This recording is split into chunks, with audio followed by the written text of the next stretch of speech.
guys, welcome back to the channel. Just doing a little pre-riding here at the Polar Roll. Just getting a little ride in, admiring the great course signage, and getting some good climbing in as well. Just a beautiful day out. Should be great for tomorrow. Course conditions are great. I was expecting a little more icy conditions, but the little snow they got, it was groomed in and it's gripping really well. We'll see you in a bit. And here we have the Great Step Pyramids of Michigan. Just kidding, it's just the mining operations. Looks pretty cool though. So I finish up my pre-ride, go to packet pickup, and head back to my hotel for a good night's rest. In the morning I get lined up with 300 other racers and get ready to roll.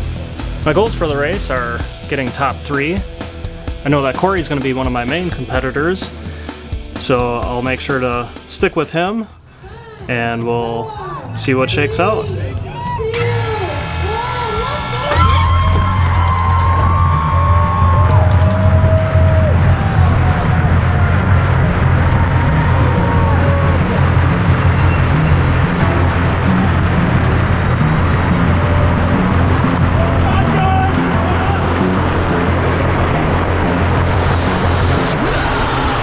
So starting out, we have about a mile of climbing.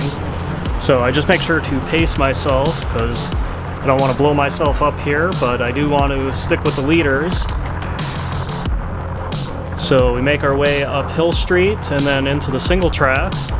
And right here I'm positioned pretty well. I got Corey up ahead and one other guy. And it doesn't take too long before I've closed the gap to the other guy, but since lost sight of Corey.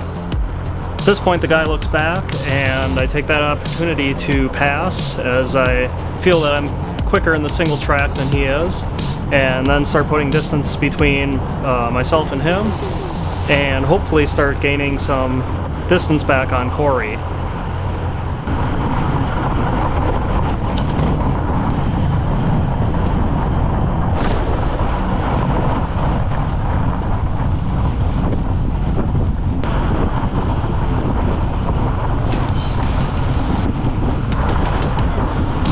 Stick with Corey for a little while, but he eventually drops me on one of the climbs, and I'm out in no man's land.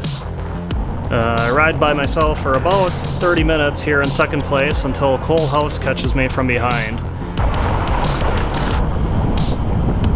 He wasn't on the original registration list, so I wasn't even sure who he was, but the guy's riding around with a black hoodie and pretty strong rider, so I figured he had to be someone good. So I stick on his wheel as best I can, and about 50 minutes into the race here, we end up catching sight of Corey. It only takes a few minutes later, and we're right on his wheel.